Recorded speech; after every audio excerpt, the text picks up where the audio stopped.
Nosotros pedimos un... Sí, perdón. No, les iba a preguntar si habían podido ver en comunidades los textos que entrarían en el parcial, si ya pudieron ver la comunicación ahí, si tienen alguna duda con respecto al contenido.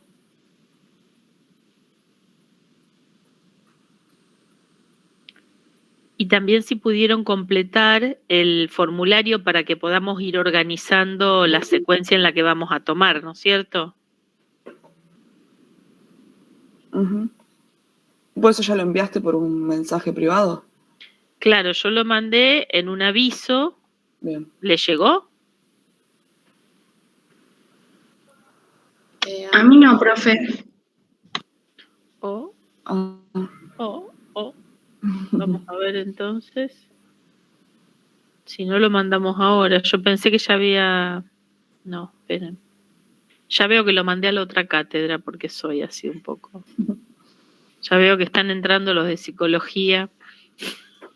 A mí tampoco me llegó. No sé si a mí me tenía que llegar o no, pero por las dudas... Sí, sí te tendría que haber llegado. No, sí. A mí no me llegó. Entonces eso quiere decir que metí la pata y no lo mandé. Bueno. Entonces ahora vamos a mandar uno nuevo. ¿Con la bibliografía no les había llegado un aviso? No, la bibliografía no le llegó por aviso. Bueno, entonces ahora, ni bien terminamos la clase, mando todo. Tanto una cosa como la otra. Perfecto.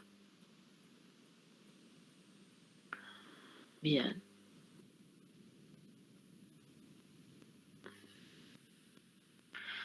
Bueno, eso y después, no sé si había alguna cuestión más. Yo había estado pensando algo, pero ahora se me fue. Bueno. No, porque la idea, les quería comentar esto, que la idea del formulario que les vamos a mandar junto con la comunicación nuevamente de los de la bibliografía, bien, etcétera, tiene que ver básicamente con poder ordenar los horarios en que vamos a tomar el miércoles que corresponde al parcial, digamos, cómo vamos a organizar las evaluaciones. Entonces, saber si se presentan en grupo o individualmente y en qué franja más o menos temporal pueden, para poder nosotros ordenar la secuencia. Si pueden empezar un ratito antes del horario, nosotros tenemos clase a las 12:30. Si algunos grupos pueden empezar antes, entonces podemos tomar a lo mejor desde las 11 o incluso más temprano. Sí, quienes pueden quedarse hasta después, porque probablemente en la comisión de la mañana hay más gente, entonces nosotros tengamos que ordenar extendiendo un poco el horario hacia la tarde para ver eso. Acuérdense que no hay problema en que ustedes puedan armar grupo con gente del horario de la tarde, ¿no? Siempre que nos comuniquen, o sea, cuando pedimos ahí cómo está armado el grupo, no hay problema en que si ustedes estudian con gente de la otra comisión, rindan juntos. Bueno, no sé si alguna otra cuestión. Profe, yo tenía una duda. Sí. No sé si se me escucha bien porque estoy con los auriculares de la compu. Sí, te escuchamos. Yo, la verdad, en los prácticos, yo trabajo los miércoles y nunca me pude conectar a los prácticos. Quería saber si, en realidad eso, si yo me conectaba a los prácticos de la tarde, ¿puedo rendir con compañeros de la mañana? Eso no hay problema, ¿no? No, no hay problema. Listo. Vos estás cursando a la tarde, pero en realidad tus compañeros son los del turno de la mañana, por eso lo decía, porque debe haber otra gente que tal vez está como vos, entonces no hay problema en que ustedes crucen. Hacen los teóricos a la mañana o a la inversa, cursan a la mañana el práctico y hacen los teóricos a la noche, no importa. Listo, genial, muchas gracias. No, por favor. Bien. Bueno. Comenzamos hoy con, digamos, la segunda parte de la unidad 4, sería la 4B, que corresponde ya al último de los autores postestructuralistas que vamos a trabajar, que es Pierre Bourdieu. Nosotros hemos visto algunas de las grandes síntesis teóricas del siglo XX, comentábamos eso cuando presentábamos a Talcott Parsons, el estructural funcionalismo, que es la primera gran síntesis teórica de la década del 40 al 50, digamos, del siglo XX, y a partir de allí se produjeron varias síntesis. ¿Por qué decimos síntesis? Porque en realidad son modos de recuperación de los clásicos de la sociología que empiezan a producir a fines del siglo XIX, y cómo de alguna manera se integran y se incorporan en la lógica que planteaba en algún sentido Tonkov, digamos, las nuevas temáticas, las nuevas problemáticas, las nuevas condiciones históricas a las propuestas teóricas formuladas por las sociologías o incluso por el marxismo, digamos que no es una sociología, que es una teoría de la producción en el siglo XX. Podríamos decir que una de las síntesis más logradas de finales del siglo XX es la elaborada por Pierre Bourdieu. Es probablemente la síntesis más sofisticada, digamos, que podamos contar. Algunos equiparan la producción de Bourdieu a la de Giddens, que es un autor, Anthony Giddens, que es un autor inglés, que trabaja la sociología, digamos, desde una perspectiva sistémica también, pero con otras características, una lógica sistémica de un cuño más liberal, o con los desarrollos de Luhmann, que es un alemán que también trabaja, digamos, desde una perspectiva sistémica, pero incorporando desarrollos de la biología mucho más sofisticados. Quiero decir que hay otras grandes síntesis a finales del siglo XX. Nosotros tomamos para trabajar la de Pierre Bourdieu porque nos parece que algunos de los conceptos que propone son de particular utilidad para lo que nosotros vamos a hacer y para el recorrido que ustedes a posteriori van a realizar.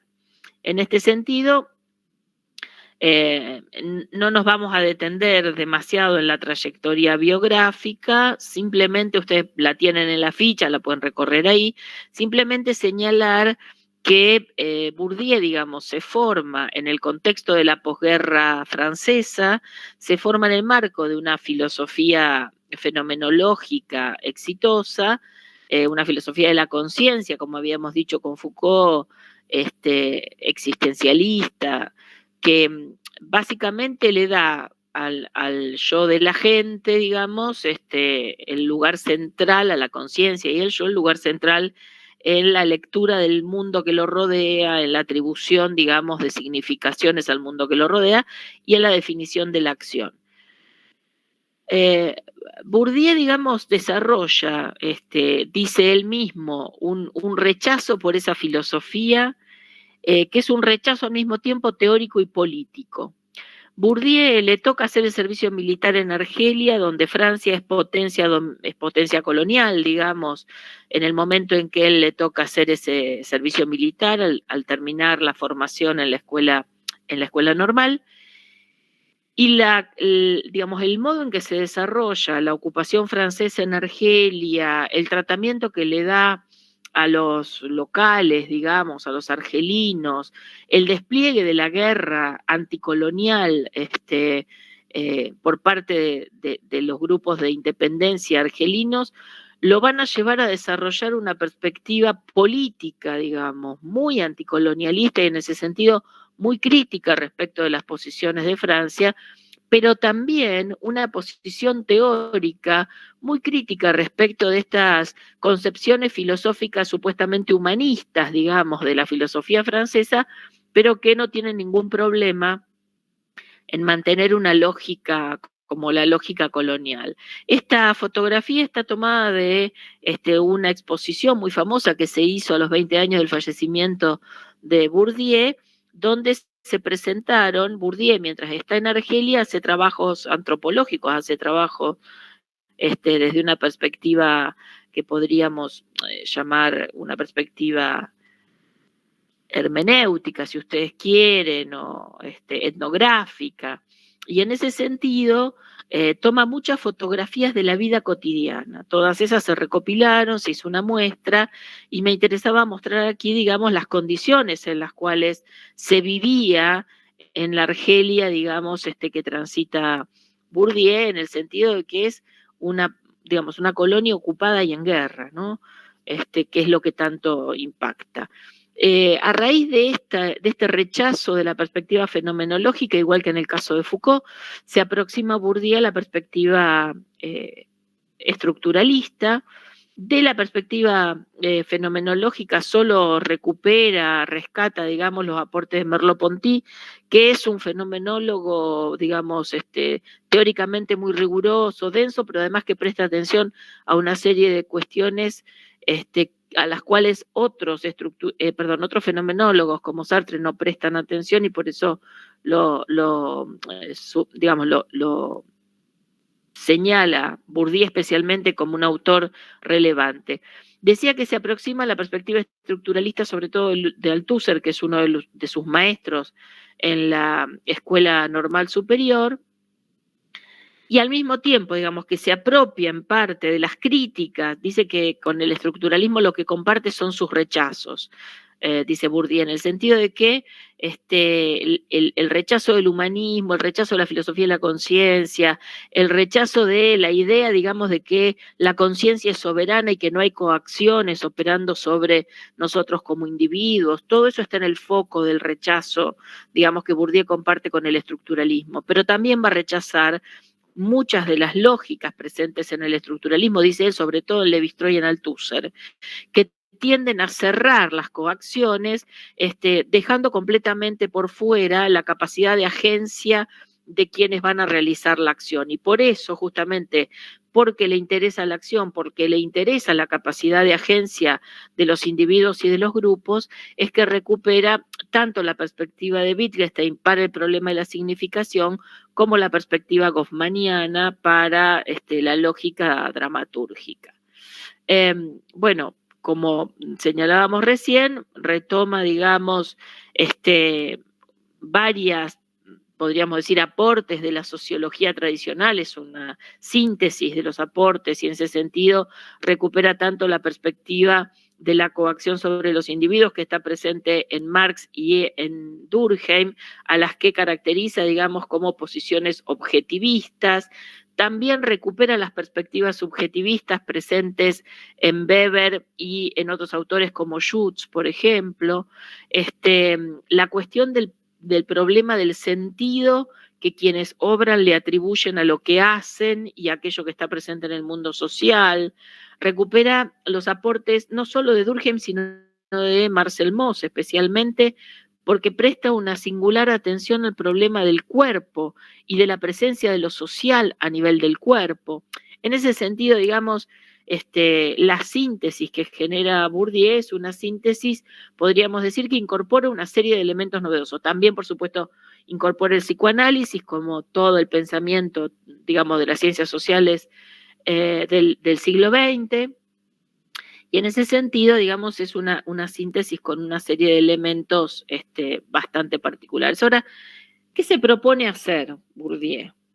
Hay que decir que, a diferencia de lo que nosotros mencionábamos respecto de Foucault, ¿se acuerdan que les decíamos con Foucault? Bueno, cada vez que le hacen una entrevista y que entonces presenta su propia trayectoria, Foucault cambia la bocha, digamos, nos cuenta una historia que siempre es parcialmente nueva. Yo desde siempre me preocupé, y va cambiando eso de lo que siempre se preocupó, ¿no? A veces es el saber, a veces es el sujeto, a veces es el poder, bueno.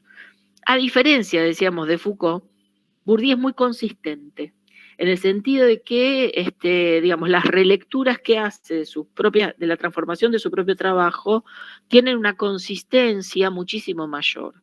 Y en ese sentido siempre ubica que su preocupación central fue, de alguna manera, y en ese sentido sigue siendo un estructuralista, superar la perspectiva de la lectura más o menos del caos de actividades de los seres humanos.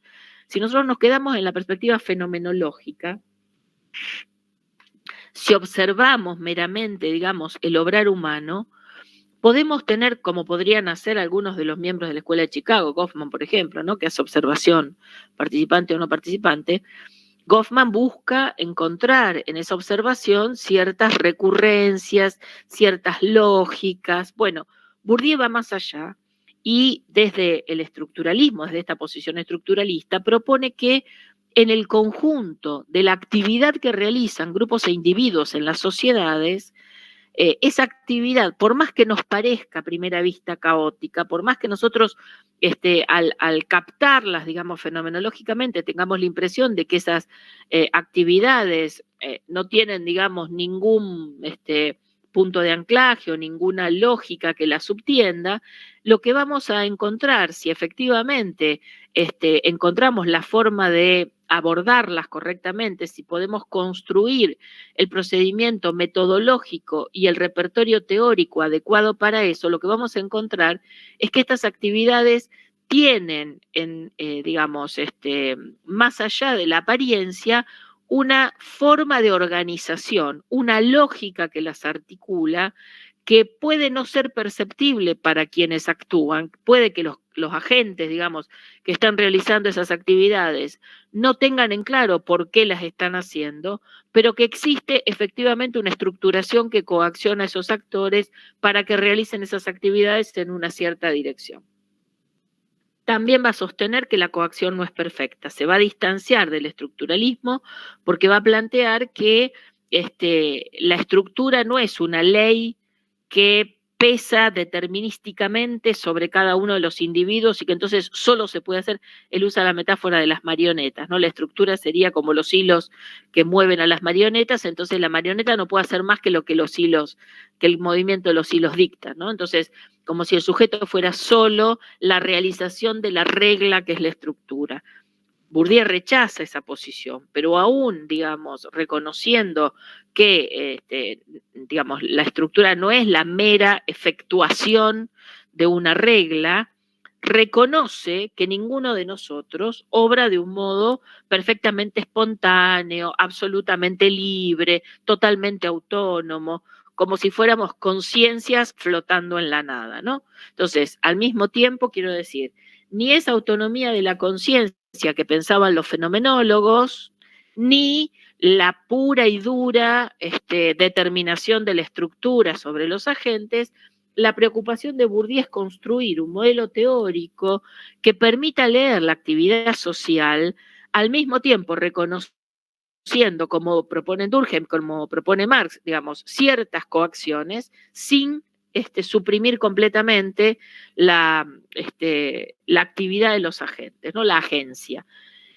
Por eso se va a plantear el problema de las estrategias. Él cree que estrategias y después vamos a ver la noción de hábitus son las dos claves a partir de las cuales es posible, digamos, producir, él dice, una dialéctica entre el peso de la estructura y la agencia.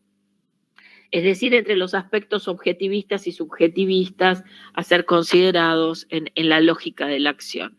En este sentido, entonces, va a equiparar la sociología que propone realizar, la ciencia que él propone y dice que es una ciencia de las prácticas, su objeto son las prácticas humanas tal como ellas resultan estructuradas, simbólicamente estructuradas. Y entonces dice que esta ciencia de las prácticas puede ser considerada una topología, ¿no? Una topología social. Así como Durkheim propone a su sociología, tomando a Comte como una morfología social, Bourdieu propone a su sociología como una topología. ¿Por qué una topología? Básicamente porque piensa lo social como un espacio.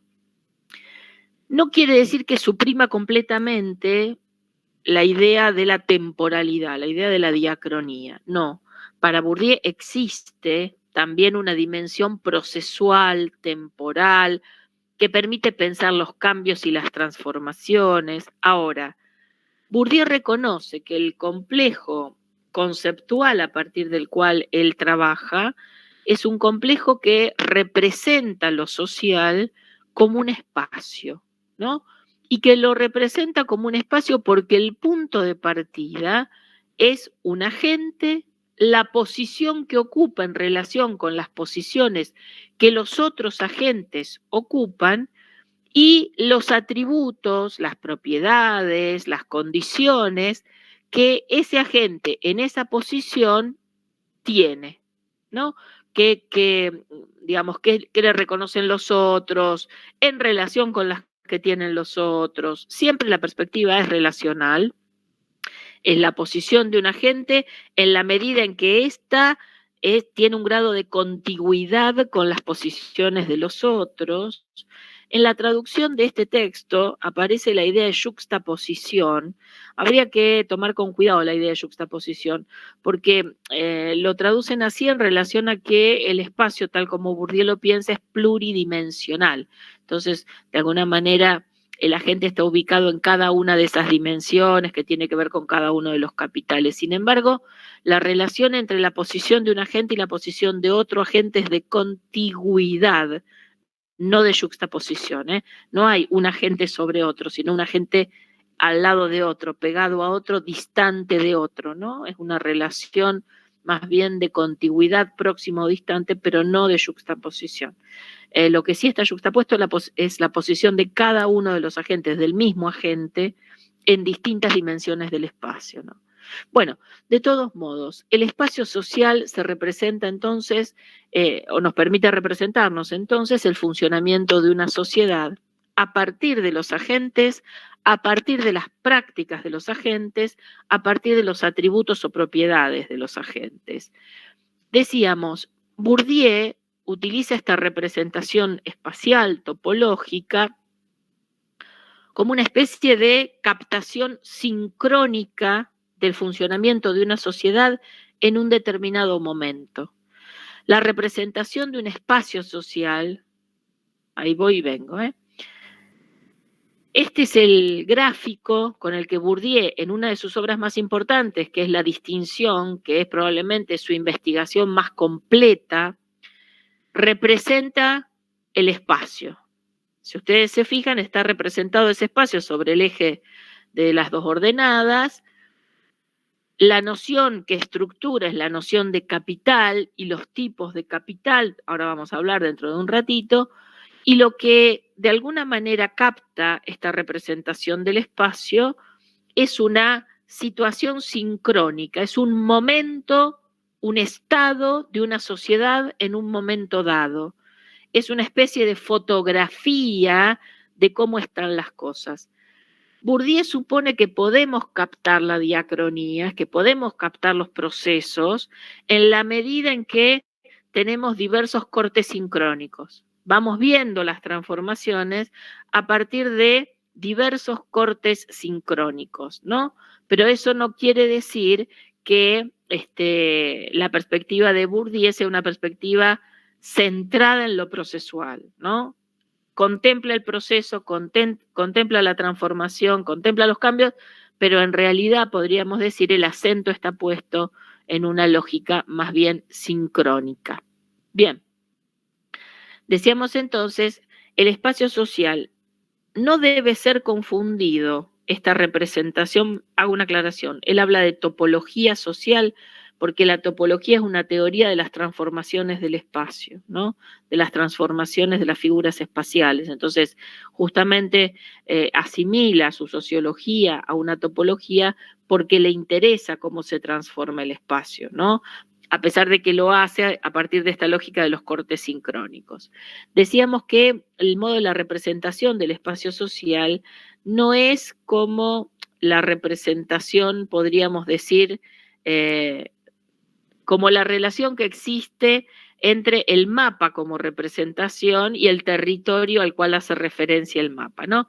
Esa representación es una representación icónica que reproduce punto a punto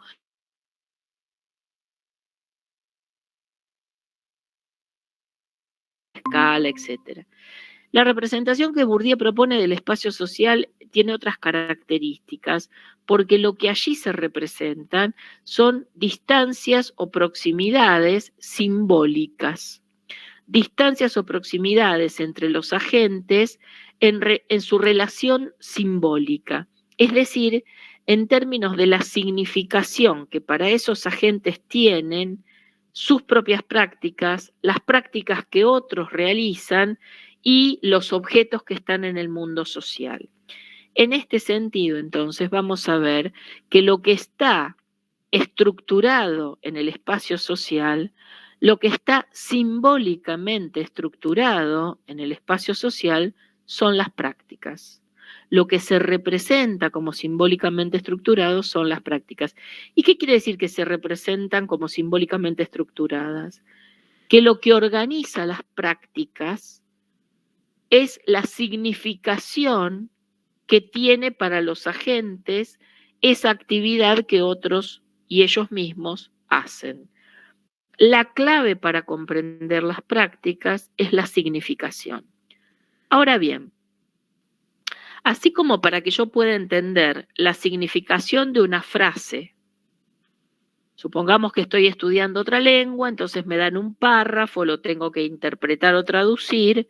Para que yo pueda efectivamente comprender esas significaciones, necesito tener, en la lógica que proponía Saussure, la lengua, ¿no? Necesito tener ese conjunto de reglas, el código, los elementos semánticos para poder entender qué quiere decir la frase. Bueno, igual que pasa con otros lenguajes, para que yo pueda captar la significación de las prácticas, para que yo pueda, digamos, enunciar incluso un juicio tan elemental como esto me gusta o esto no me gusta, esto lo haría o esto no lo haría, esto lo compro o esto no lo compro. Finalmente lo que tengo que tener es un esquema que me permita leer las significaciones. A ese sistema de esquemas que permiten captar las significaciones es a lo que Bourdieu va a llamar hábitus. El hábitus es una especie de sistema clasificador, sistema de interpretaciones, que uno adquiere a través de vivir en el marco de esas prácticas, de atravesar, digamos, un conjunto de prácticas sociales desde el inicio de la vida. En ese sentido, igual que la lengua para Saussure, el hábito, que es el sistema que nos permite captar las significaciones sociales, es adquirido, es un producto social y es adquirido. Ese espacio entonces es un volumen, donde los diferentes agentes o grupos de agentes ocupan posiciones. Esas posiciones se distinguen entre sí a partir de un principio doble que ya vamos a ver, que es el volumen global de capital y la composición de capital, pero decimos que ese espacio es pluridimensional fundamentalmente porque cada una de esas dimensiones da cuenta de la distribución diferencial, asimétrica, distinta de unas energías sociales específicas, a las que Bourdieu bautiza, utilizando la jerga de procedencia marxiana, como capital. Los diversos tipos de capital, no habla de un capital, sino de capitales, distintos tipos de capitales, la distribución de cada uno de esos conjuntos de energías sociales o de poderes sociales constituye una dimensión diferente de ese espacio social.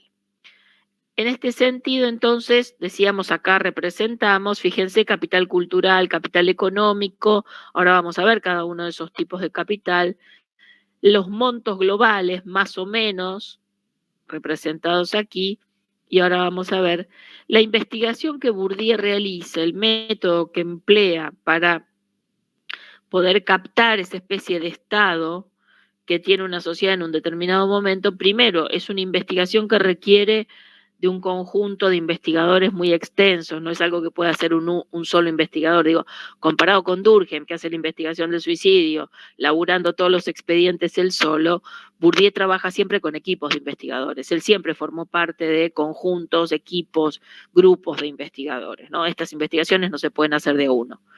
En segundo lugar, Bourdieu nunca expone sistemáticamente el método que emplea, en todo caso lo muestra a partir de una investigación como la distinción, pero nunca sistematiza una exposición del método, y ese método emplea instrumentos metodológicos muy diversos. Utiliza datos duros como los datos demográficos, utiliza información ya construida por otros, como por ejemplo tipos de consumos específicos, envejecimiento o no de la población, datos que tienen que ver con grupos de género, grupos etarios, etcétera, que son datos duros de estructuras informativas del tipo de la del INDEC en Argentina, y después realiza cuestionarios, encuestas, entrevistas, utiliza una serie de instrumentos, podríamos decir, metodológicos, cualitativos, y cruza toda esa información. Analiza y cruza toda esa información. Por eso les decía, en realidad es muy difícil para un único investigador poder hacer todo eso, digamos, una sola persona. Eso se hace en general, sobre todo sobre grandes grupos humanos, sobre muestras, digamos, importantes, se hace a través de equipos de investigación, ¿no? Que es lo que efectivamente hace Bourdieu metodológicamente. Decíamos entonces, lo que se representa de estas sociedades es el conjunto de las prácticas y de alguna manera lo que el espacio permite, el espacio social permite captar, digamos, como concepto, es fundamentalmente el principio de distribución de los poderes sociales o de las energías sociales, esto es lo que Bourdieu llama las especies de capital. ¿Por qué la distribución? Porque hay un supuesto que Bourdieu no explicita, digamos, en ningún momento de la exposición de su trabajo, pero que está presente a lo largo de todo su recorrido, que es la idea de que las sociedades humanas son sociedades desiguales. Las sociedades humanas son sociedades asimétricas. ¿Qué queremos decir con desiguales o asimétricas? Que la distribución de las oportunidades sociales no es igualitaria.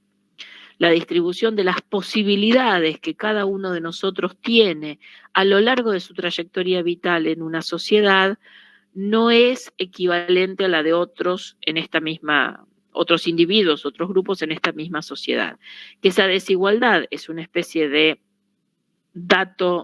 punto de partida, digamos, un supuesto, un punto de partida. Y esta diferencia, esta asimetría, esta desigualdad es el punto de partida justamente para dar cuenta de que la dinámica dentro de esos espacios es una dinámica de disputa, de lucha, de confrontación, etc. Insisto en que esto es un supuesto y que Bourdieu no lo explicita, digamos, en el momento de plantearse la presentación de su propio marco teórico, ¿no? ¿Qué entendemos por capital? ¿Cómo, digamos, pensar esta noción? Como les decía, hay varias nociones que Bourdieu toma de Marx. Interés, capital, son algunas de ellas. Cuando decimos poderes sociales, cuando decimos energías sociales, ¿qué es lo que queremos decir? Fundamentalmente se trata de algo, vamos a decirlo así, que un individuo, un agente, puede usar, puede poner en juego para lograr vencer a otro, ganarle a otro agente en la disputa por oportunidades, por, podríamos decir, bienes escasos o bienes raros. Esos bienes raros o escasos son oportunidades que otros también quieren tener, a las que otros también quieren acceder. En este sentido, el capital es un instrumento de apropiación de oportunidades. Ahora, dos cuestiones allí. Primero, formalmente, teóricamente, esas oportunidades están disponibles para todos los agentes en el espacio social. Primera cuestión, cuando Bourdieu plantea esto de, bueno, estas oportunidades están teóricamente, formalmente disponibles para todos, lo que está señalando es que este modelo teórico está pensado para sociedades que podríamos llamar modernas de tipo democrático. ¿Por qué? Porque el marco jurídico de estas sociedades hace que formalmente las oportunidades estén disponibles para todos más o menos de un modo igualitario, ¿no? Quiero decir, ninguno de nosotros, pensemos en Argentina, ninguno de nosotros tiene impedido el ingreso a la universidad, ¿no? La universidad es abierta, la universidad es pública, la universidad es de ingreso libre. En este sentido, ni siquiera el no tener terminado el secundario es un impedimento. Podés rendir un examen que da cuenta, digamos, de que estás en condiciones de, porque sos porque sos un autodidacta, entonces rendís un examen que prueba que podés efectivamente cursar una carrera. Sos extranjero, podés cursar una carrera. No hay en realidad ningún motivo de limitación. Entonces, lo que quiero decir es que lo que está pensando Bourdieu es un modelo particular de sociedades que son las occidentales modernas y que esto no vale para cualquier sociedad, ¿no? Algo que él sí aclara en varias entrevistas, sobre todo cuando dicta conferencias en el extranjero. Hay unas entrevistas muy conocidas que él da en Japón, donde él señala muy claramente que lo que él está diciendo vale para las sociedades que él conoce, que son las occidentales modernas, y que sí eso bien puede ser muy distinto en sociedades asiáticas y que él no sabe, digamos que él no puede opinar sobre qué de su teorización funciona o no funciona para otros lugares del mundo, porque no ha investigado específicamente esos lugares, no da cuenta específicamente de esos lugares. Él habla de sociedades tradicionales, sí, a partir de sus investigaciones en Argelia, y tiene varios textos en los cuales, el sentido práctico entre ellos, en los cuales se vuelve sobre sociedades que podríamos llamar sociedades arcaicas, o sociedades más tradicionales, y de estos dos tipos de sociedades, efectivamente, respecto de ellas produce, ¿no?, información, saber, pero no dice nada de otro tipo de sociedades, ¿no? Bueno, entonces, el capital aparece como un instrumento de apropiación de oportunidades disponibles supuestamente para todos. Ahora, ¿qué hace que algunos agentes accedan a esa oportunidad y otros no? Volvemos sobre el ejemplo que dábamos recién. La universidad en Argentina es pública, es abierta, de ingreso libre, etcétera. Todos llegan a la universidad, cualquiera viene a la universidad.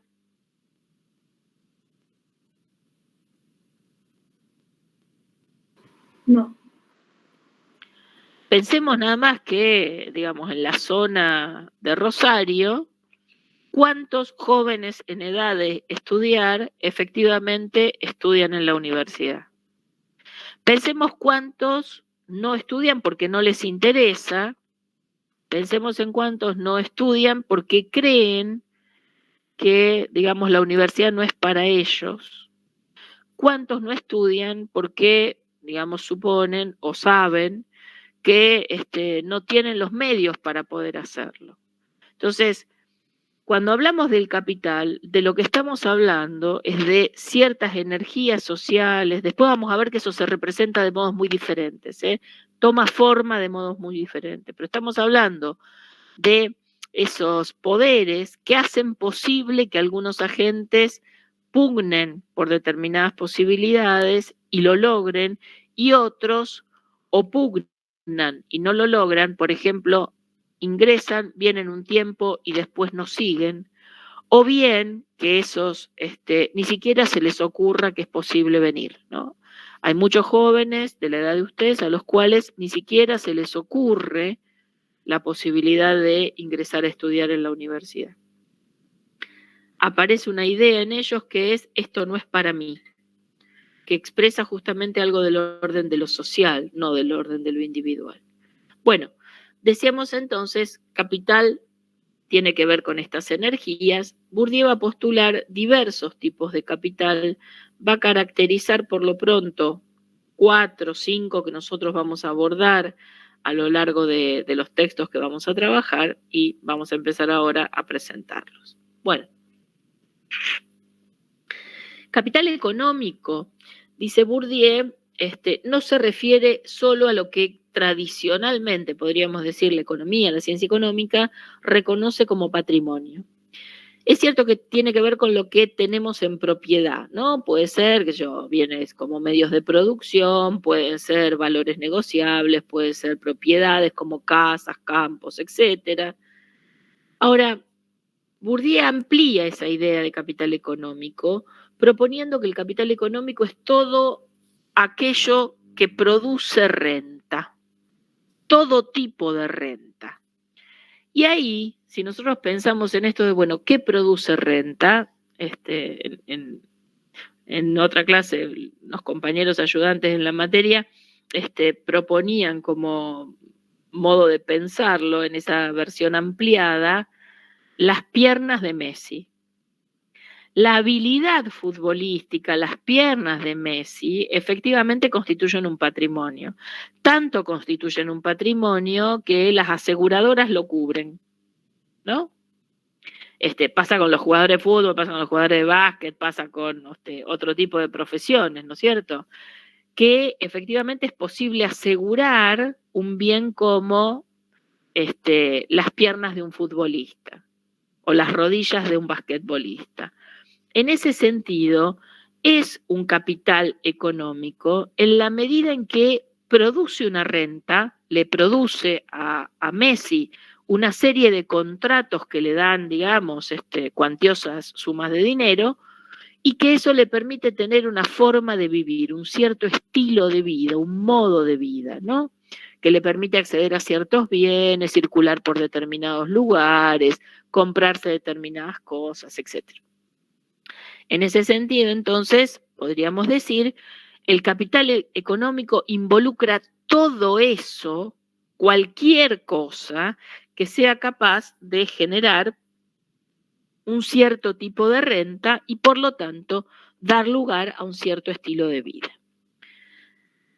El capital social implica un tipo de recurso bien diferente, porque si el capital económico podemos verlo materializado en, qué sé yo, bienes de capital como maquinaria o piernas que son capaces de jugar maravillosamente al fútbol, tiene una entidad materializada. El capital social es bien de otro tipo, porque el capital social son fundamentalmente relaciones que se establecen a lo largo de la vida con otros agentes en el espacio social, relaciones duraderas, relaciones pueden estar institucionalizadas o no, depende, pero son conjunto de vínculos que se establecen con otros agentes y que en determinadas circunstancias yo puedo poner a jugar para producir determinada, digamos, oportunidad en una competencia por bienes que otros quieren. Cuento, una de las chicas que es ayudante alumno en la otra materia, en la clásica, Antonella, a lo mejor la conocen, Antonella, se está por presentar a una beca. Y entonces la beca pide cartas de recomendación. Bueno, ¿a quién acudir por una carta de recomendación? Es efectivamente poner en juego capital social. Es ficcional, pero de todos modos. Desde chiquitita yo vivía al lado del pasillo de Doña Clara. Doña Clara tiene un nieto. Nosotros jugábamos de chiquitito con el nieto de Doña Clara, que es más chico que yo, qué sé yo. Bueno, resulta que el nieto de Doña Clara creció, entró a la universidad y terminó siendo el rector. Así que yo tengo con el nieto de Doña Clara una relación exterior a la universidad, anterior a la universidad, de conocimiento que me permite levantar el teléfono y pedirle al rector, ay, vos sabés que tengo un problema con el trámite del proyecto de investigación, que no sé por qué no salió la resolución y yo necesito porque uno de los chicos se va a ir por una beca y entonces... Y permite que, digamos, un obstáculo que para otro podría resultar insalvable, pueda ser resuelto, digamos, a partir de un llamado telefónico. Es decir, que una oportunidad que otro también quiere, por ejemplo, presentar a un integrante de un proyecto de investigación en una beca, y que necesita una resolución para eso, efectivamente esté disponible porque puedo activar un contacto personal.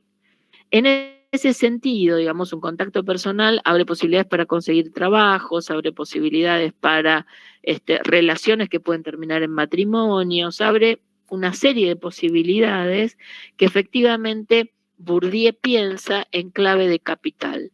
Las relaciones sociales, estoy pensando, los años pasados no parábamos de usar el ejemplo del, ¿cómo se llama el colegio donde fue Macri? El Cardenal Newman.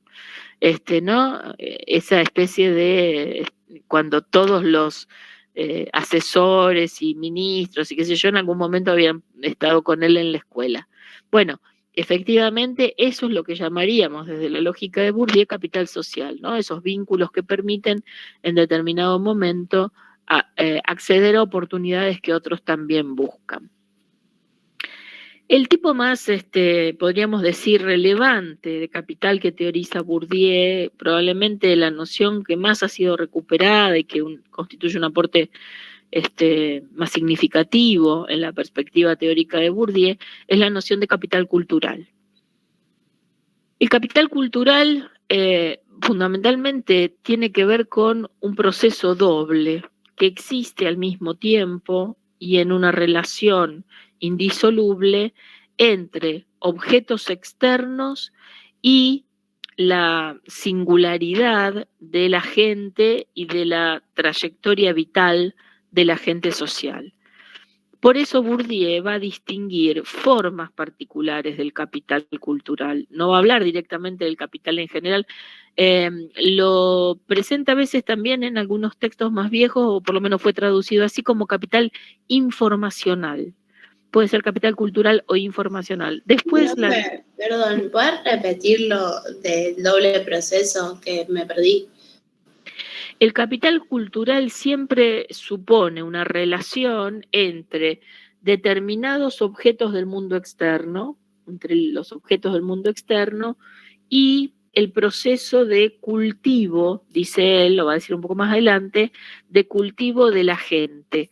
Es decir, un proceso de formación de un cierto hábitus en el agente, de acumulación de un cierto capital en el agente y del vínculo constante de la relación constante entre esa externalidad y esa interioridad. Por eso Bourdieu va a hablar de las formas del capital cultural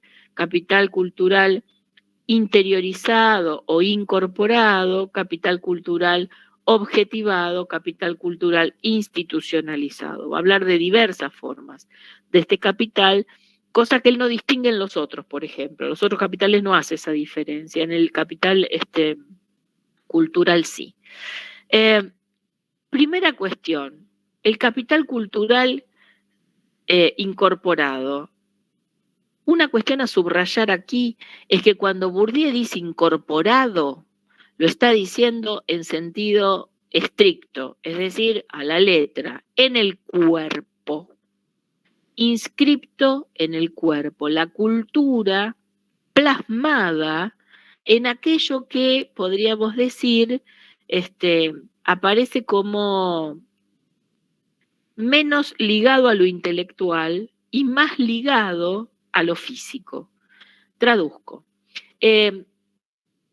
Nosotros vamos caminando por una calle, hay en otra época había disquerías, no sé si todavía existen las disquerías, donde venden CDs, donde venden cassettes, vinilos, y entonces tienen puesto música.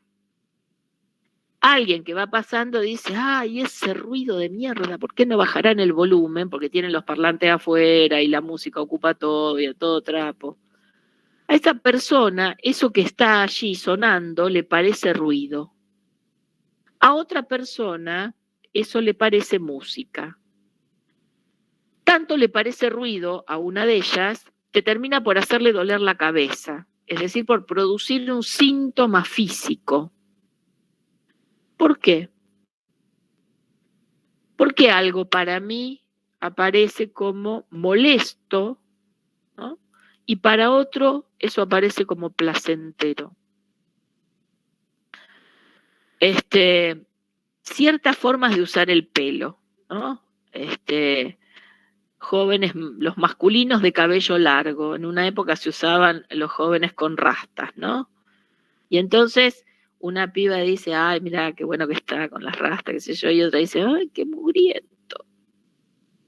Ve las rastas y el pelo y automáticamente piensa en, eso debe estar lleno de liendres. Bueno, porque para algunos eso significa, ay, qué lindo, qué atractivo, y para otros eso significa... Nosotros tenemos una incorporación del capital cultural que se produce a través de pasar por prácticas sociales. Esas prácticas por las que atravesamos no son las mismas para unos agentes que para otros. Para quienes se crían en un ambiente, en una familia donde, por ejemplo, hay músicos, donde se hace, digamos, habitualmente, se ensaya, se entrena, digamos, la habilidad musical, y entonces tienen hermanos que hacen la práctica de violín en la pieza, en el comedor o en la pieza, y entonces escuchan durante horas. Probablemente determinados sonidos terminen por resultar agradables, entendibles, ¿sí? Que la sucesión de escalas que se hacen terminan por resultar una cosa comprensible. Mientras que para quienes no han pasado por esa situación, eso solo produce molestia, ¿no? Lo que Bourdieu va a plantear es que todos nosotros, tomo el ejemplo de la música y los sonidos, pero podría tomar cualquier otro, todos nosotros pasamos por diversas prácticas sociales a lo largo de nuestra vida, y esas prácticas sociales por las que atravesamos van produciendo efectos sobre nosotros, incluso efectos sobre nuestros cuerpos que nosotros no llegamos a capturar conscientemente, y que hacen que determinadas cuestiones se empiecen a volver como si fueran una especie de segunda naturaleza en nosotros. Nosotros empezamos a apreciar como elementos bellos estéticamente ciertas imágenes, mientras que otras imágenes nos parecen estéticamente desagradables. Esto, digamos, está para Bourdieu directamente ligado a las trayectorias sociales y las trayectorias vitales. Podríamos decir que una cierta forma de hablar, una cierta forma de poner el cuerpo, hoy somos creo que mayoritariamente señoritas aquí, no sé si habrá algún caballero, ¿a ustedes les ha pasado, digamos, a lo largo de su crecimiento, que alguna mujer adulta les hiciera señalamientos sobre cómo se sientan las chicas, a diferencia de cómo se sientan los varones? Yo me acuerdo que mi abuela me perseguía con eso.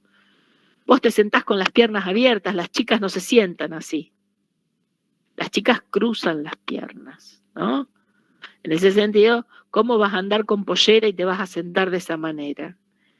Esta insistencia en que hay formas en que se acomodan los cuerpos femeninos o masculinos, que hay formas en que se ubican incluso cómo es la masculinidad para los varones, ¿no? Qué gestos son reconocidos como gestos masculinos o qué gestos no lo son.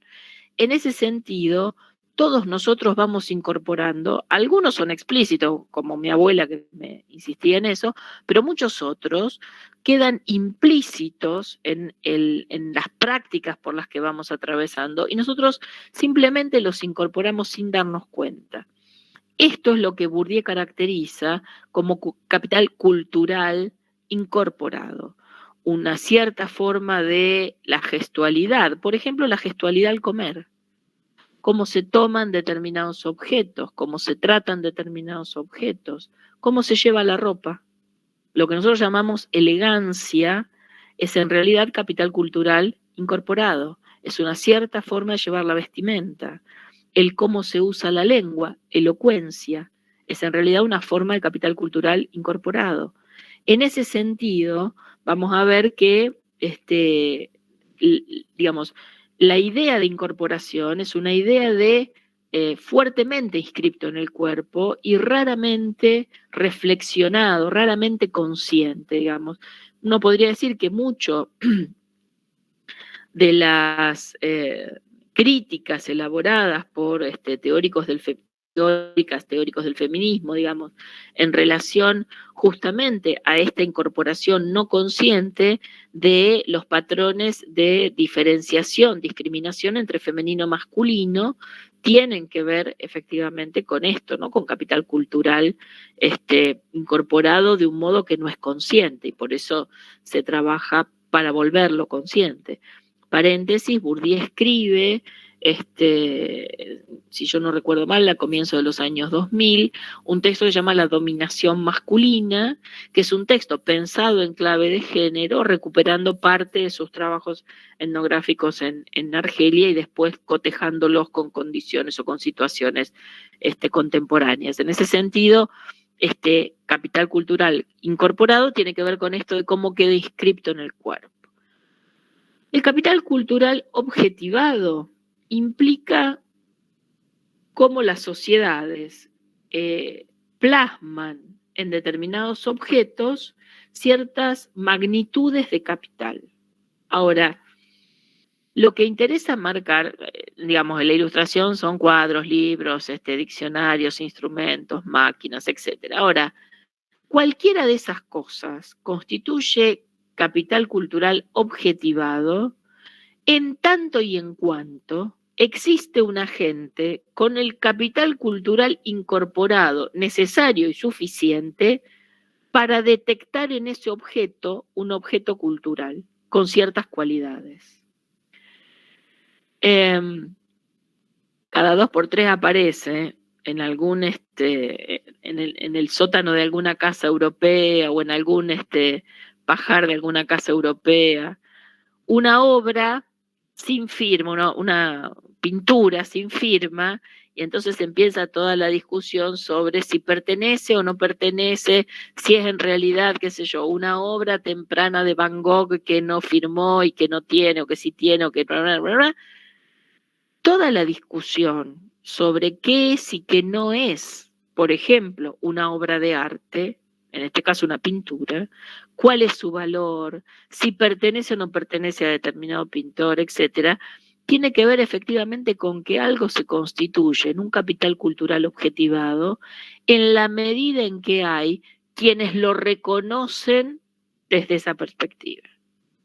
Quienes, digamos, efectivamente dicen, bueno, esto que está allí es una obra de arte musical, o no, esto es una porquería, ¿no? No sé si ustedes se acuerdan, pero hace unos años atrás, una escultora argentina muy conocida, Marta Minujín, había hecho en Mar del Plata, antes de la pandemia fue, una réplica de los lobos marinos, ¿se acuerdan de Mar del Plata? Que la hizo con alfajores de Habana. ¿Alguien se acuerda de eso? Una instalación se llama. Había hecho esa instalación que era uno de los lobos marinos de Mar del Plata con alfajores, con el alfajor que es también típico de Mar del Plata, ¿no? Era como... Bueno, ¿eso es una porquería o es una obra de arte? Eso depende del capital cultural incorporado que cada uno tenga y de qué es lo que le permite atribuir como significación al objeto el capital cultural que la gente tiene incorporado.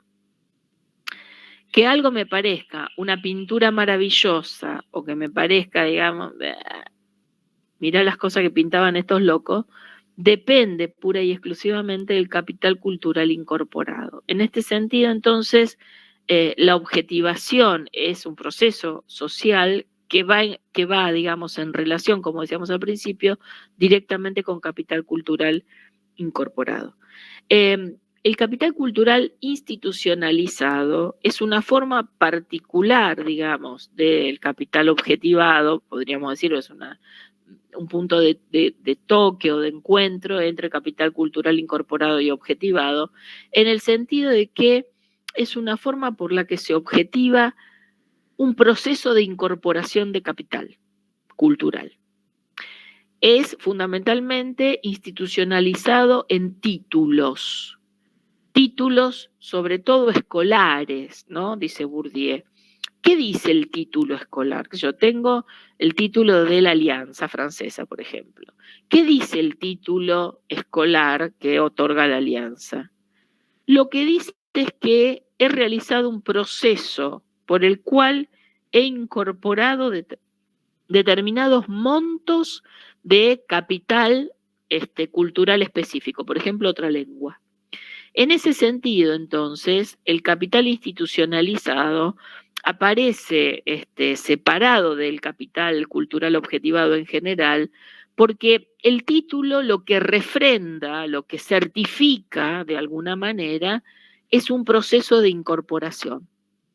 Refrenda o respalda, digamos, el tiempo y el éxito obtenido por un agente en un proceso histórico, temporal, de incorporación de ciertos montos de capital cultural bastante específicos, por otro lado, ¿no? Bueno, decíamos entonces, en este sentido, inscripto en el cuerpo, para que podamos pensar, digamos, esta idea de inscripto en el cuerpo, volvamos a lo del idioma, volvamos a lo de la música. Eso quiere decir que tenemos una habilidad que opera como una especie de automático a través de nuestro cuerpo. Quien estudia otra lengua, quien la ha estudiado por mucho tiempo, escucha a una persona hablar en esa lengua y entiende. ¿Cómo ocurre que a través del cuerpo yo escucho algo y entiendo lo que dice, siendo que no es, que yo, mi lengua materna, por ejemplo? O cómo es que yo escucho un sonido e inmediatamente me doy cuenta si le erró a la nota o está desafinado o cambió el compás o modificó el ritmo. ¿Cómo puede ser que el cuerpo haya adquirido, digamos, una cualidad con la que no vino por nacimiento, ciertamente, que es la de captar? Bueno, de eso se trata efectivamente el capital cultural incorporado. Lo que hay para subrayar del capital cultural incorporado es que no tiene, digamos, en Bourdieu la lógica de adquisición de conocimientos en el sentido de la adquisición consciente del conocimiento. Por eso yo marcaba esto de escuchar y entender. No es lo mismo que el esfuerzo por ahí de traducir una frase. El esfuerzo de traducir una frase es un esfuerzo consciente ligado al proceso de conocimiento. El automático que me permite escuchar a alguien hablar en otra lengua y comprenderlo es el resultado del capital cultural incorporado, ¿no? Como escuchar un sonido y darme cuenta que está desafinado, ¿no? Que yo escuchar la guitarra o el violín y darme cuenta que tengo que mover las clavijas porque no está bien afinado el instrumento. Eso es el resultado del capital cultural incorporado y no se hace a través de un proceso consciente, ¿no? En este sentido, ese proceso, por eso dice Bourdieu, no se posee como un saber, ¿no? Es algo que se es. Nosotros devenimos esa práctica que hemos incorporado. En este sentido, entonces, ¿cómo se logra incorporar ese capital? A través de la inversión de algo de nosotros mismos durante una cierta cantidad de tiempo. La inversión es personal, es decir, uno adquiere un idioma dedicando tiempo propio a hacerlo. Y no puedo comprarlo hecho. Yo podría comprarme, digamos, un diploma trucho que diga que estudié 6 años de francés, por ejemplo. Ahora, ¿qué no puedo comprar? El conocimiento. Hablar. Entender. Exactamente. El leer y entender, el escuchar y entender, eso no se lo puedo comprar a nadie. O invierto yo en términos personales el tiempo que me lleva a hacer eso, o no lo adquiero. Así de simple. Puede ocurrir que lo adquiera incluso sin darme cuenta. Por ejemplo, esa inversión puede no ser percibida como tal. Y por ejemplo, no sé, la gente que escucha mucha música en inglés que termina entendiendo un montón de cosas. Sí, efectivamente. En otra época era más común los hijos de inmigrantes.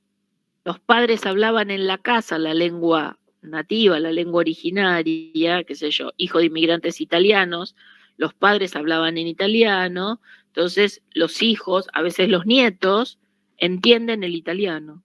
¿Y por qué lo entienden? Porque les hablaron de chiquitos. Entonces, no aparece claramente como un esfuerzo, eso es lo que quiero marcar, ¿no?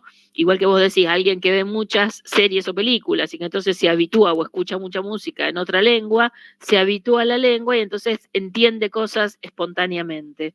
Bueno, hay mucho tiempo invertido en ese espontáneo, solo que uno no se da cuenta que está invertido, ¿no? Porque no lo hace con esfuerzo. En ese sentido, entonces, requiere de tiempo personal. A veces lo percibimos como un esfuerzo, a veces no, pero de todos modos es un tiempo de uno puesto en eso, sin lo cual no se puede adquirir ese capital, ¿no? Sin lo cual no se logra la adquisición de ese capital.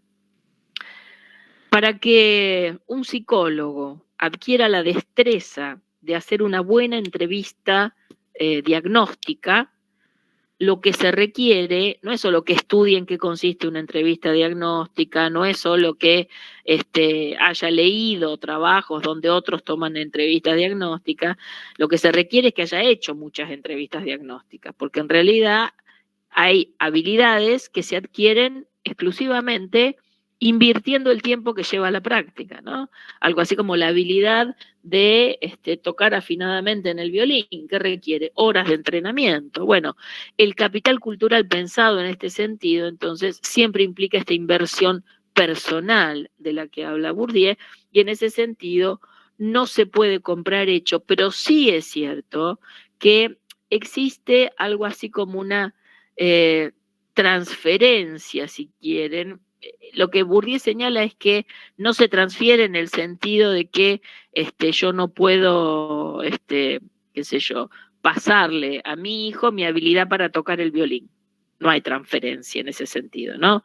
Que yo haya dedicado mucho tiempo y sepa tocar el violín no quiere decir que el pibe, digamos, inmediatamente pueda tocar el violín solo porque yo lo aprendí o sé hacerlo. Ahora, lo que sí es cierto es que hay una transferencia, podríamos decir, inconsciente o disimulada, etcétera, de algo de ese capital por quienes están en el entorno, ¿no? Esto que yo decía, si yo escucho muchas veces a alguien practicando, voy a aprender a detectar, por ejemplo, los sonidos que están desafinados. Me voy a dar cuenta, escuchando nada más, si escucho muchas veces a alguien repitiendo ejercicios de idioma, finalmente algo de esa pronunciación, por ejemplo, voy a captar. En ese sentido hay una transferencia que podríamos decir tiene que ver con las condiciones primitivas de adquisición, que es, digamos, bueno, desde chiquitito, cuando le enseñaron a comer, le enseñaron a tomar los cubiertos y a diferenciar unos cubiertos de otros. Esa práctica, digamos, que el niño hace de un modo totalmente inconsciente, termina, digamos, incorporándose como buenas maneras en la mesa, es decir, como un signo de distinción en el comportamiento respecto de otros miembros del espacio social. En ese sentido, entonces, hay una incorporación que puede ser no calculada, no voluntaria, no buscada. Otra cuestión importante es que este tipo de capital, justamente porque implica una inversión personal en el proceso de adquisición, porque hay que involucrarse personalmente, tiene para su adquisición los límites biológicos, es decir, adquirimos capital cuánto, y mientras estamos vivos, digamos, tiene incluso la lógica de la temporalidad biológica. Por ejemplo, me salió un viaje, participé en un concurso en la tele y gané un viaje a qué sé yo, Brasil, dentro de 2 semanas. ¿Puedo en 2 semanas aprender portugués para aprovechar otras cosas en el viaje a Brasil?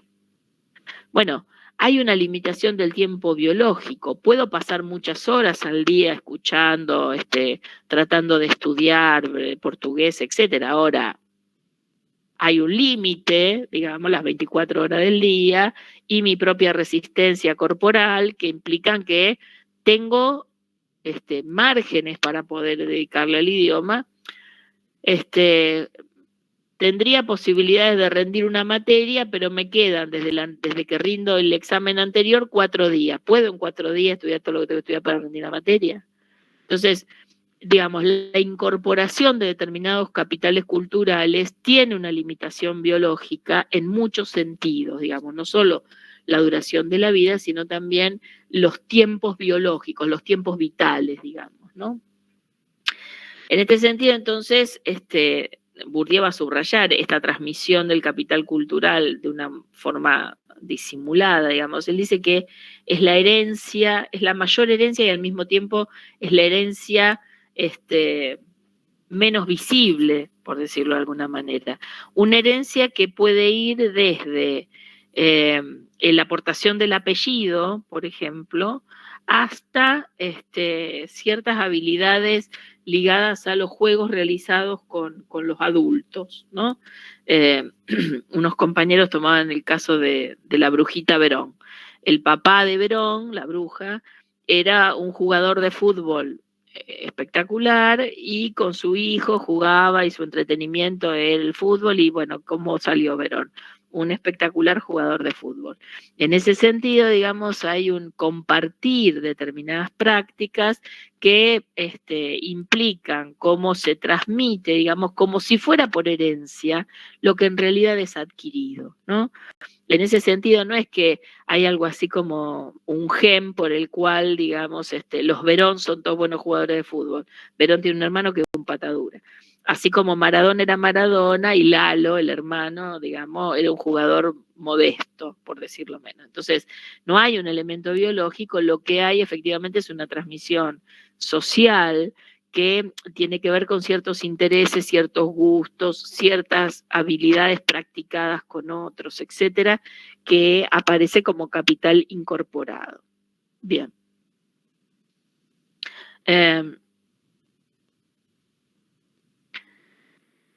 Este capital cultural, digamos, incorporado, permite captar las propiedades del capital cultural objetivado. Y solamente en relación con eso que se ha incorporado, existen esas cualidades o esas propiedades de los objetos culturales. La calidad de una obra pictórica, el valor de un libro incunable o, qué sé yo, las propiedades de una acción, ¿no? De una acción en el sentido de acción de la bolsa, solo pueden ser reconocidas por aquellos que tienen el capital incorporado que permite descifrar la significación del objeto, ¿no? En ese sentido, al mismo tiempo, digamos, pueden ser objetivadas algunas de esas cualidades y reconocidas, por ejemplo, en términos de capital económico, yo cuánto vale un cuadro, entonces saber que el cuadro es valioso por cuánto se pagó por él en la subasta, o se puede saber el valor de unas ciertas acciones en la bolsa por lo que te dice que te la cotizan en la bolsa. Sin embargo, digamos, por ejemplo, el valor histórico de la primera acción que presentó una compañía, excede con mucho el valor de cotización en la bolsa. El hecho de que sea la primera acción, que sea un objeto digno de un anticuario o digno de un museo, etcétera, implica un valor que no se restringe exclusivamente al que puede decodificarse en clave económica. Y en ese sentido se requiere de quien tenga incorporado el capital cultural necesario para poder decodificar esas cualidades, ¿no?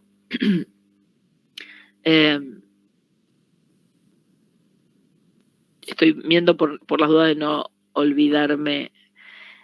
Bueno, la otra cuestión que plantea Bourdieu tiene que ver con cómo efectivamente estos capitales, digamos, todos los capitales aparecen solo en la medida en que son actualizados en un proceso de disputa por esas oportunidades sociales, ¿no?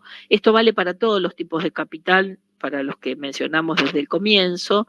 Solo esa energía, ese poder social, el capital social, económico, cultural, el que sea, es capital en la medida en que puede ser puesto en juego y de alguna manera se vuelve operativo en un juego por apropiación de oportunidades, ¿no? Ese es el elemento central para caracterizar capital. Y en ese sentido, Bourdieu retoma el punto de partida de Marx. Recuerdan que para Marx el conjunto de mercancías solo era capital en la medida en que se usa para producir otras mercancías, ¿no? Es decir, en la medida en que se enlaza con fuerza de trabajo viva. Bueno, en el caso de Bourdieu persiste la misma lógica, digamos, en el sentido de que el capital solo es capital si lo uso, si lo puedo utilizar para ponerlo en juego en, digamos, disputas o luchas por la apropiación de determinados bienes raros, de oportunidades que otros también procuran, etcétera, ¿no? Bueno, lo que decíamos, el capital cultural institucionalizado, entonces, esto que tiene que ver con cómo aparece en los títulos, 2 o 3 cuestiones en relación con ese tipo de capital. Primero, que se requiere del respaldo del otorgante de ese título. Digamos, en realidad lo que vale en el capital cultural institucionalizado es quien respalda, ¿no? Entonces, qué sé yo, el título de inglés de la Academia London, de acá a la vuelta de mi casa, tiene una validez que difiere de el título del examen, digamos, de Oxford, que brinda la cultural inglesa. Lo que le da validez al título es el respaldo, la legitimidad, el capital en última instancia de la entidad otorgante. En ese sentido, el título de trabajador social, digamos, o trabajadora social que emite la UNR vale, digamos, no como papel, no por la UNR, sino por quién. ¿De dónde viene el respaldo?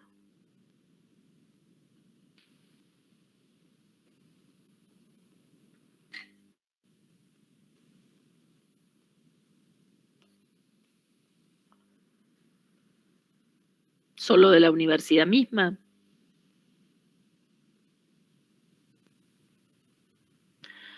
Es del Ministerio de Educación y en última instancia del Estado argentino, ¿no? Si no es el Estado argentino el que respalda, digamos, las universidades per se, podríamos decir, tienen poco valor. Incluso las universidades privadas, los títulos que otorgan tienen valor en la medida en que el Estado reconoce, avala, etc. Entonces, en este sentido, primera cuestión, siempre el capital cultural institucionalizado requiere, digamos, de una forma convencional, jurídica, etcétera, de garantía de lo que se está reconociendo como valor en el título. Y por otro lado, Bourdieu subraya el carácter performativo del poder de instituir. Y aquí, cuando pensamos los títulos, pensamos sobre todo los títulos de los profesionales, en el sentido de qué quiere decir otorgar el título, qué sé yo, de médico, de abogado, de trabajador social a alguien. Quiere decir, y en esto consiste el carácter performativo, que se lo habilita para determinadas prácticas. Ese habilitar para determinadas prácticas puede ser muy, pero muy importante en términos de los destinos sociales de otros agentes. Por ejemplo, que se instituya a alguien como abogado y que después se lo instituya como juez, implica que esa persona puede afectar, digamos, a otros agentes en el espacio social, por ejemplo, privándolos de su libertad o de sus bienes. Que se instituya a alguien como médico y luego como cirujano puede implicar que esa persona esté habilitada para cortar a otro, ¿no? En una cirugía. En ese sentido, es el poder de hacer ver a otros de determinada manera, de hacer creer en la pertinencia, potestad, posibilidad que otro tiene para hacer determinadas cosas y en ese sentido hacerlo reconocer y habilitarlo para realizar determinadas prácticas, ¿no? En esto el capital cultural institucionalizado tiene como clave esta cualidad performativa, digamos, de la habilitación de los títulos. Por supuesto, hay títulos y títulos, ¿no? Digo, habilita para cosas muy diferentes y en ese sentido el carácter performativo tiene que ver con la posibilidad de hacer creer algo, ¿no? Yo presento para un trabajo en el que me contratan, digamos, para atender un call center, digamos, porque puedo hablar español e inglés. Bueno, y yo presento como certificado, que son los cursos que tomé en la academia de mi barrio. En ese sentido, la potencia performativa, la capacidad de hacer creer, digamos, que tiene cada uno de los títulos, varía según este respaldo del que hablábamos hace un rato. Bueno, una forma muy particular y en este sentido muy distinta de capital es el capital simbólico. El capital simbólico en realidad no es, en el mismo sentido que los anteriores, un tipo de capital, sino que es más bien una contracara, un aspecto distinto de cada uno de los otros tipos de capital. El capital simbólico, en algún sentido, no es per se un capital que sea diferenciable de otros. Depende de los textos. En algunos textos, Bourdieu se refiere a que es el prestigio, el valor, el honor, esos elementos, digamos, intangibles de reconocimiento que acompañan a una gente o que acompañan alguna forma de capital. Pero en sentido estricto, deberíamos decir que la capacidad de un capital de ser reconocido o de hacerse reconocer es su dimensión simbólica. Capital simbólico refiere a esa dimensión de cualquier otro tipo de capital, por la cual en el espacio social se lo reconoce y se lo hace reconocer. Por ejemplo, me presento un concurso con un título, ¿no? Estoy presentándome para ingresar en la residencia en salud mental, en la RISAM, y entonces presento el título de trabajadora social, y en el momento del concurso presento ese título de trabajadora social y después presento un título de una especialidad en atención de personas con consumos problemáticos. Bueno, presento los dos títulos, se evalúan. Al momento del dictamen, me consideraron un título sí y un título no. Por ejemplo, me consideraron el de trabajadora social y el de la especialidad no. Reclamo. Voy al jurado, hago un planteo de que cuando se evaluó que me dieron menos puntaje, pues no me reconocieron este título. Entonces se pone en cuestión quién es la entidad otorgante del título de especialidad, si ese título tiene validez o no tiene, si el ministerio inscribió o no inscribió el título. Es decir, lo que se pone en cuestión es la capacidad de hacerse reconocer del monto de capital cultural institucionalizado en el título. En ese punto, entonces, vemos cómo toda forma de capital tiene una dimensión simbólica que tiene que ver con esta posibilidad de que los otros lo cuenten, lo tomen en cuenta para dirimir, para resolver una pugna por oportunidades en estas disputas sociales, ¿no? En estas concurrencias o competencias sociales.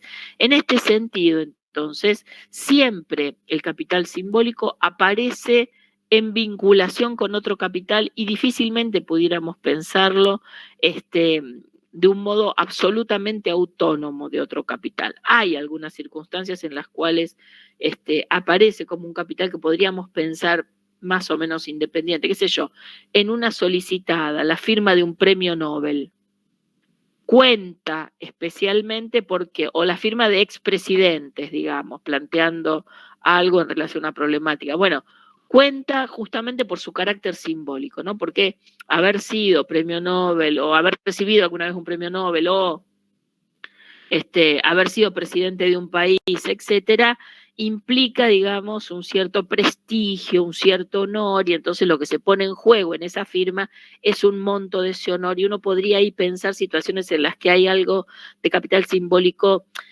más o menos considerado en sí mismo, digamos, o por sí mismo, pero en general el capital simbólico debe ser pensado como una dimensión de los otros tipos de capitales, ¿no? En este sentido, esa forma, digamos, que adquiere otro tipo de capital cuando es puesto en juego, digamos, en la lectura de las divisiones sociales o de las, digamos, distribuciones o posiciones presentes en el espacio social, tiene que ver justamente con la distinción de lugares en términos de prestigio, en términos de honor, etcétera, ¿no? Y también en otras especies de oposiciones. Por ejemplo, estas que referimos como fuerte o débil, grande o pequeño, rico o pobre, culto o incólito, etcétera. Todas estas tienen que ver con una dimensión simbólica de los capitales. Para poder captar, digamos, cada uno de esos capitales, reconocerlo, para poder, digamos, dar cuenta de los montos de capital presentes en las actividades de otros agentes en el espacio social, se requiere, como habíamos dicho hace un rato, de haber adquirido, podríamos decir algo así como el código de esa lengua, ¿no? Haber adquirido el repertorio de condiciones que me permite leer lo que los otros hacen y leerlo en clave de la significación que socialmente tienen eso que otros hacen. Aquí aparece la noción de hábitus, digamos. En relación con este problema aparece la noción de hábitus. 2 o 3 cuestiones respecto del hábitus. Primero, los hábitus son unos dispositivos, podríamos decir, que no equivalen a la conciencia, que superan con mucho, que están bastante más allá de lo que podríamos decir es la actividad consciente de los agentes, de las representaciones, por ejemplo, de los agentes o de la ideología de los agentes.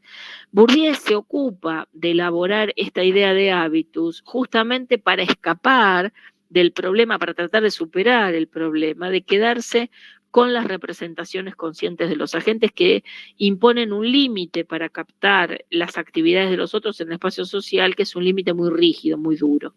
En este sentido, entonces, va a plantear al hábitus como un esquema.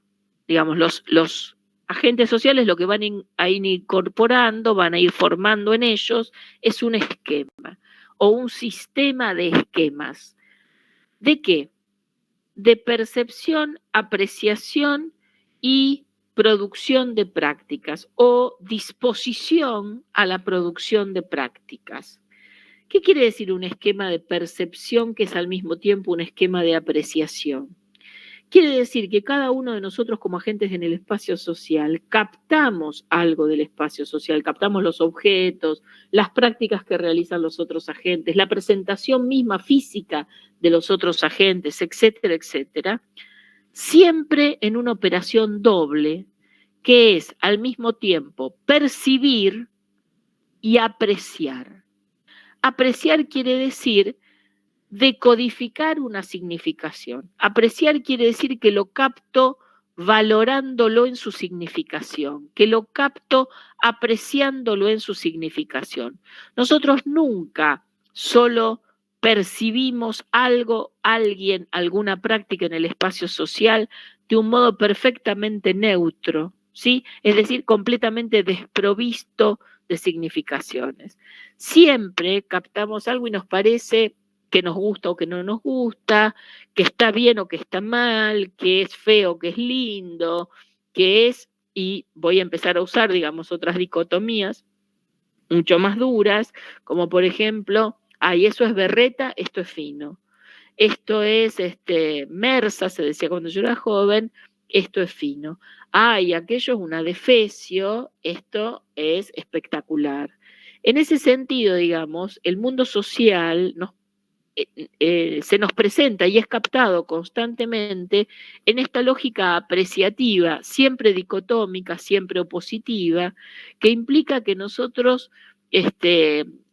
siempre dotamos, siempre cargamos, digamos, en nuestras apreciaciones, esta dimensión valorativa que supone fundamentalmente sobre lo que estamos captando, no algo que tiene que ver con ello, digamos, no es una cualidad intrínseca de lo que percibimos, el ser, qué sé yo, berreta, por ejemplo, sino que otorgarle la cualidad de berreta tiene que ver con cómo nosotros entendemos, cómo nosotros apreciamos, es decir, con nuestro propio hábitus.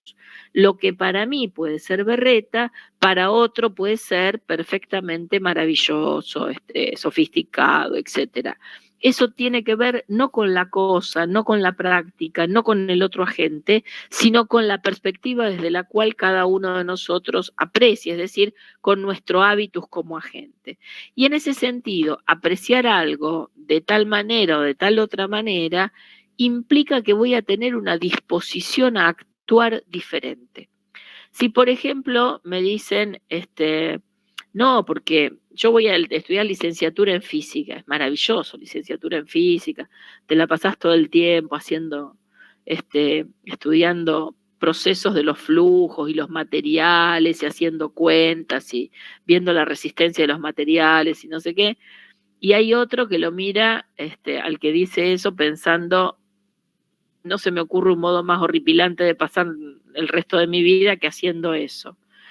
En realidad, esa apreciación tiene que ver no con la licenciatura en física o la física en particular, sino con el criterio de apreciación del hábitus de cada gente. Y en ese sentido voy a tener una disposición diferente a actuar, es decir, por ejemplo, inscribirme en la carrera o no inscribirme en esa carrera, dependiendo de cómo la aprecio, cómo la percibo. Esa significación para Bourdieu no es social en el sentido de que es homogénea socialmente, sino que esa caracterización es social, pero es social y al mismo tiempo diferencial, según el hábitus que tengo. Y el hábitus que tengo depende del lugar que ocupo en el espacio social, es decir, de los capitales y el monto global de capital que he acumulado a lo largo de mi trayectoria vital. Por lo tanto, esa atribución de significación a lo que está en el espacio social, a las prácticas, a los agentes, a los objetos, etcétera, no es homogénea, es social, pero es diferencial. ¿Por qué? Porque para quienes tienen, por ejemplo, mucho capital económico y menor capital cultural, o mucho capital social y económico y poco capital cultural, a lo mejor la práctica de estudiar física es valorada como poco interesante porque es poco redituable. Porque ¿de qué vas a laburar después? ¿Quién te va a dar laburo con? Y entonces la apreciación, mientras que para otro puede ser, no, te la tenés que pasar haciendo número, ni loco estudió eso. La apreciación no dice nada respecto de la cosa apreciada, sino que dice respecto del hábitus de la gente que produce esa apreciación. Y es diferencial según cuál es el hábitus de la gente. Recordemos que para Bourdieu el hábitus es hábitus específico de cada gente y en todo caso hay hábitus parecidos, cercanos, de quienes están próximos en el espacio, los agentes, digo, que están próximos en el espacio social y a los que Bourdieu va a caracterizar como hábitus de clase. Cuando Bourdieu se refiere a hábitus de clase, efectivamente usa la noción de clases y usa la noción de hábitus de clase, vamos a ver que usa la noción de clases en un sentido crítico respecto de la perspectiva de la elaboración conceptual, podríamos decir, que hace Marx de la idea de clase, ya vamos a ver que le objeta en el texto que vamos a trabajar la semana que viene, y en ese sentido, entonces, Bourdieu habla de hábitus de clase, pero como los hábitus que son más o menos parecidos o semejantes de quienes están próximos en el espacio social, no en otro sentido. Este sistema de esquemas, entonces, bueno, perdón, estamos en las 35. Pregunta, se quedan unos minutitos más, igual no vamos a terminar el texto de hoy. Alternativa, la semana del Congreso de Democracia, que no hay clases, podemos hacer una clase nosotros igual, la semana del 8 al 12. Si ustedes quieren, podemos hacer una clase más de Bourdieu y entonces trabajar con más tiempo y más tranquilamente lo que falta. Díganme ustedes cómo les parece. Por mí sí, profe. Ustedes ese martes van al Congreso, ustedes tienen cosas, digamos, porque si tienen actividades en el Congreso yo no quiero interferir. Yo pregunto por las dudas, no sé si ustedes participan o no, si van a ir.